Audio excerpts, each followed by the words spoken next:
Salam sejahtera. Isu paling hangat malam ini adalah tentang dakwaan kononnya Ahmad Zahid Hamidi melindungi Siti Bainun.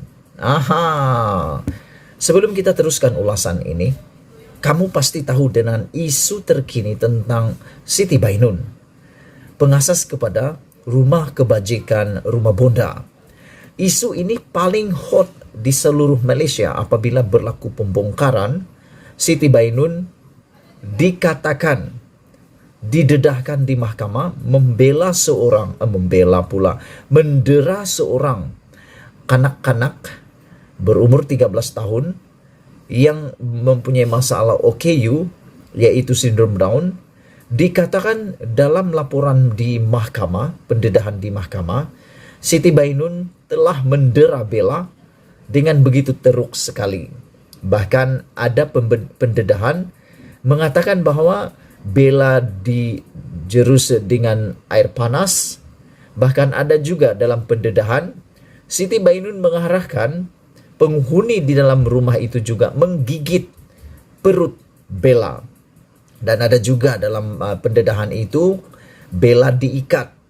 Dan ada juga dalam pendedahan itu Bella dipaksa makan cili padi, bilangannya 20 disumbat ke dalam mulut. Ini satu pendedahan yang amat menyakitkan hati kita semua. Ditambah pula yang bersalah ataupun yang didera itu adalah orang kelainan upaya atau kekurangan upaya ataupun orang-orang istimewa. Sudahlah itu didera lagi. Kita semua tahu OKU nih mereka memang spesial, terutamanya sindrom Down. Mereka mempunyai sifat-sifat yang lain daripada manusia biasa. Tapi kenapa sampai didera seperti itu? Di mana sifat seorang yang mempunyai nilai moral?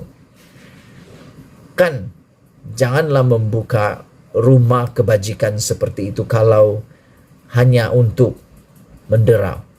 Tapi isu pada malam ini paling hot apabila ada dakwaan kononnya Ahmad Zahid Hamidi melindungi Siti Bainun. Hari ini dalam Sinar Harian, sekali lagi Ahmad Zahid Hamidi menafikan sekeras-kerasnya dakwaan kononnya beliau melindungi Siti Bainun, pendera kepada Bella itu.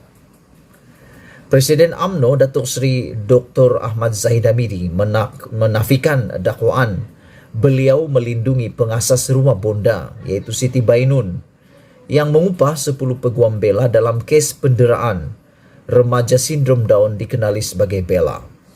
Ujar beliau, dakwaan yang dibuat berdasarkan gambar beliau dengan tertuduh tidak berasas kerana sebagai pemimpin beliau tidak mungkin menolak permintaan orang ramai untuk bergambar. Biarlah mahkamah yang menentukan kebenaran melalui proses perbicaraan yang adil dan saksama, kata Zahid Hamidi. Dakwaan saya cuba mempengaruhi mahkamah dalam perbicaraan kes Bella juga tidak masuk akal. Bagaimana saya boleh melakukannya? Walhal yang menuduh juga tentu tahu saya tiada sebarang kuasa berbuat demikian, kata Zahid Hamidi. Saya tidak berada dalam kerajaan untuk menekan pihak pendakwaan, seperti yang dilakukan kerajaan 22 bulan, katanya melalui siaran di Facebook rasminya pada Ahad. Ahli Parlimen Bagan Datuk itu juga berkata, sehingga kini beliau masih lagi menggagahi perjuangan membersihkan namanya di mahkamah. Jika benar saya mempunyai keupayaan seperti itu, bukankah lebih baik saya melindungi kes saya, kata Zahid Hamidi. Melindungi kes mahkamah dikenakan terhadap saya oleh kerajaan 22 bulan sejurus mereka memperoleh kuasa. Saya harap mereka yang sedang gigih berusaha untuk memfitnah saya sekali lagi demi politik itu berhentilah, ujar Zahid Hamidi. Ahmad Zahid turut meminta berita dan cerita yang disebarkan diselidik terlebih dahulu bagi memastikan kesahihan maklumat tersebut. Menjelang pilihan raya PRU 15, janganlah diulangi politik fitnah dan kebencian seperti PRU 14 kerana akhirnya rakyat yang menjadi mangsa, kata Zahid Hamidi. Saya jelaskan di sini, jangan kita terlalu mudah mempercayai sesuatu tuduhan dan dakwah yang dibawa menurut Zahid Hamidi lagi. Haha, itulah dia penafian daripada Zahid Hamidi tentang isu dakwaan. Kononnya Zahid Hamidi melindungi Siti Bainun dalam kes mahkamahnya.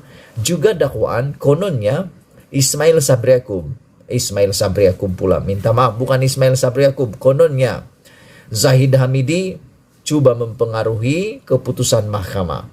Tapi telah dinafikan.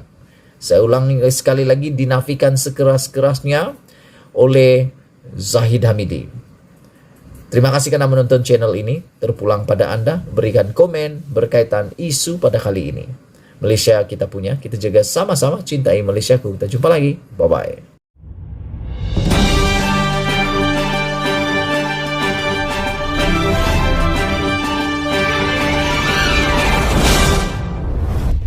Selamat pagi, salam sejahtera. Isu hangat pagi ini minta penjelasan Perdana Menteri keputusan tak terus MOU Kerajaan Pembangkang.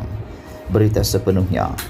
Perikatan Nasional akan mendapatkan penjelasan Perdana Menteri berhubung keputusan Majlis Kerja Tertinggi UMNO untuk tidak meneruskan Memorandum Persefahaman MOU Transformasi dan Kestabilan Politik antara Kerajaan Persekutuan dengan Pembangkang yang akan tamat 31 Julai ini.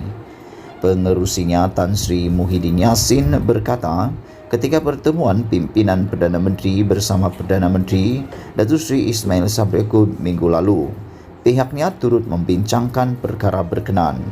Namun ketika itu beliau berkata, Perdana Menteri memaklumkan belum ada apa-apa rundingan nak dibuat sama ada untuk dilanjutkan MOU berkenaan atau sebaliknya. Jadi saya setuju dengan pilihan berkenaan ketika itu. Tetapi hari ini ada pula keputusan yang berbeza.